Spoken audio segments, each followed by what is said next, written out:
Varžybos prasidėjo oficialių jų atidarimų kurortinio miestelio Are aikštėje. Čia ant pakilos vienas po kito važiavo ralio automobiliai.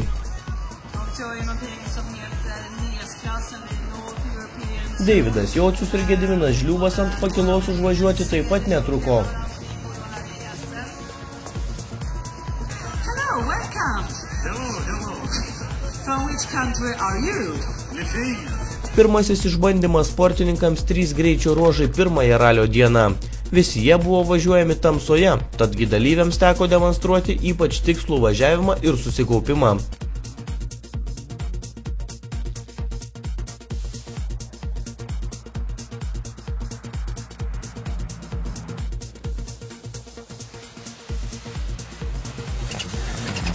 Trasa nebuvo iš lengvųjų, tačiau sudėtinga greičio ruožų specifika niekiek nesutrukdė Deividui Jociui.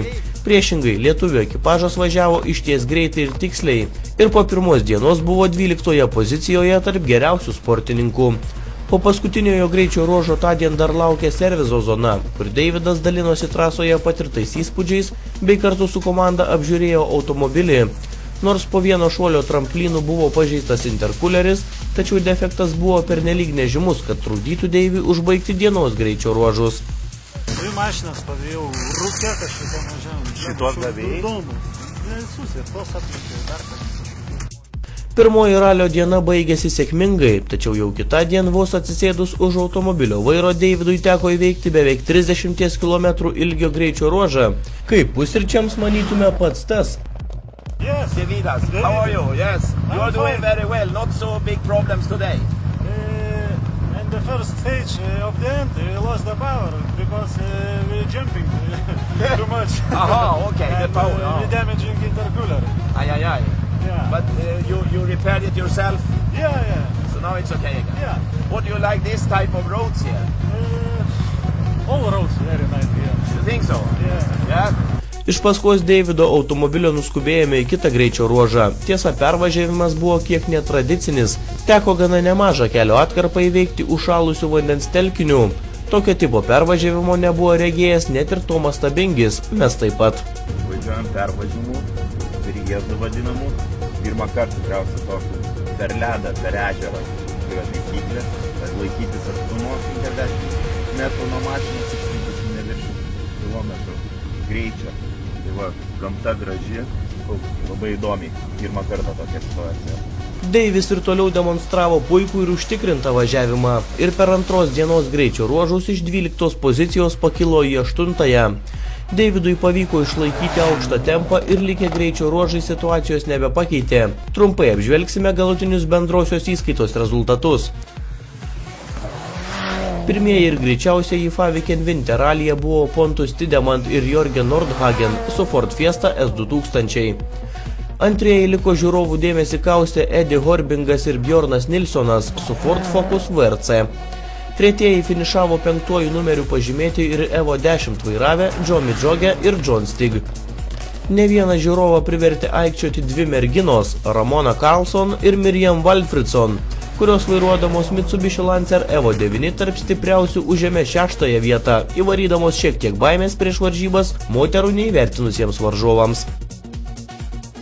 Skriedami tramplinais pro šalia trasos automoto narių iškeltas Lietuvos trispalvės, mūsų sportininkai finišavo klasėje užimdami 1-ąją, o bendroje įskaitoje 8-ąją vietą.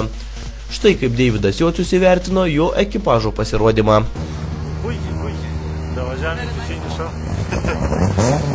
Viskas pagal planą. Čia lygtais kažkoks lenkiamus pilietis, tai dadėjom gazą paskutiniam duobę, tai atgrojom prieš jį viską. O šiaip ką, beveik dygliai visi iškrito, su 4 padainom lėkėm. Labai fainai iš tikrųjų, kad susitvarkė mašiną prieš paskutinį GR, nes mūsų dienos ir be centro aktyvaus važiavom. Tokie visokie padailinimą padarėm. Ką šiandien švęsim? O šventėm garsiai ir linksmai, ir svarbiausia aktyviai. Kitą rytą po varžybų iš Švedo, pas kurį buvome apsistoję, pasiskolinome sniego motociklą. Kadangi Švedijoje sniego motociklams padaryti netgi atskiri keliai, tai veiksmo netrūko. Ant sniego motociklo netgi pritvirtinome kamerą, kad galėtume įamžinti ir šias smagias akimirkas.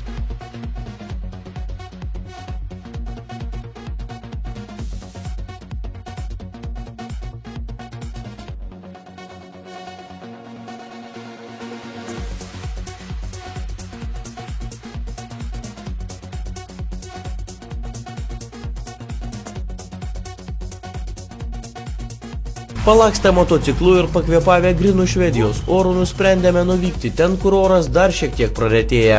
Susėdome į autobusiuką ir patraukėme į mums jau gerai pažįstamą Are miestelį. Nusprendėme pakilti į kalnus ir pažiūrėti, kaip atrodo kraštovaizdis kilometro ir beveik 300 metrų aukštyje. Kelionė į Are miestelį neprailgo. Deividas Jocius kaip tikras DJ kaitino publiką jau kelias dienas negirdėtą lietuvišką muziką.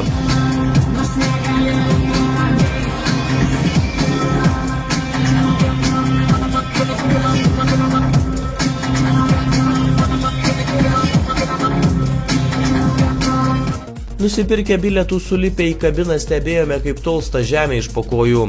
Pakilę į kalnus nepraleidome progos nusifotografuoti kraštovaizdžio fone bei iškelti Lietuvos trispalvę. Tomas Stabingis, tapęs etatiniu atstovu žiniasklaidai, nepasikuklino ir davė interviu nuo aukščiausios viršukalnės. Jau čia interviu dar taip aukštai niekas nedarė, gal iš mūsų, ne? Gamta graži, oras labai super, leidžiam smagiai laiką. Tai va, bandysim pakilti pačią viršūnę, išgersim arbatos su muštiniu ir bus smagiai. Super! Užkandžiai, arbata, nuotraukos ir gera atmosfera neišblėso dar ilgai. Praleidę kurį laiką ant kalno ir atsigavę po varžybų nusprendžiame leistis žemyn, tačiau prieš tai Deividas Jocius nuo viršukalnės siunčia padėką visiems rėmėjams, kurių dėka pavyko atkeliauti į šią nuostabią šalį. Ką, norėtumėm padėkoti rėmėjams visiems, kurie padėjo mums atvykti čia, į Švediją. Matot, gražu čia pakankamai. Tai mūsų generalinė premija smskredit.lt bei kitiem, kurie prisidėjo, tai kalba.lt, e-mobilus, Sanistal, Vaisingumo klinika, mano verslo partneris, Evelko autostiklai, Welcome grupiai, Stop Motelį kompanijai bei Šapoklek salonui. Tai vat, visų jų dėka, kaip ir atvykom čia, sudalyvavom ralyje, pavyko sufinišuoti neblogai. Tai va, pasikėlėme kalną pažiūrėti, kaip čia atvykom dabar. Tai va, visiems linkėjimai iš Švedijos. Tačiau pramoginės dienos grįžę iš kalnų nebaigėme.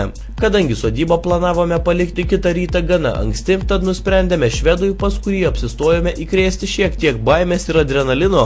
Savininką pakvietėme pasivažinėti šalia Deivido Jociaus sportiniu Mitsubishi Evo 9. Fredrikas pirmą kartą įsėdo į sportinę mašiną ir matyt nesitikėjo, kad sėdėti tokiame automobilyje gali būti taip beprotiškai fantastiška. Manau, čia komentarų nereikės. Čia dabar vežiojam švedą, kur paskui gyvenom pas šeimininkus, jisai toksai pirmą kartą važiuoja, tai pirmą kartą veža. Tai va, įdomu jo įspūdžiai, va, laukiam, kada sugrįš ir papasakos, kaip jiems pavyko pavežiojimą.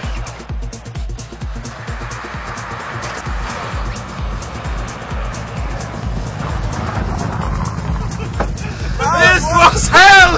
I can tell you! I'm very glad to be released now! I was screaming all the time up there! And then I also have you been driving this road before? No!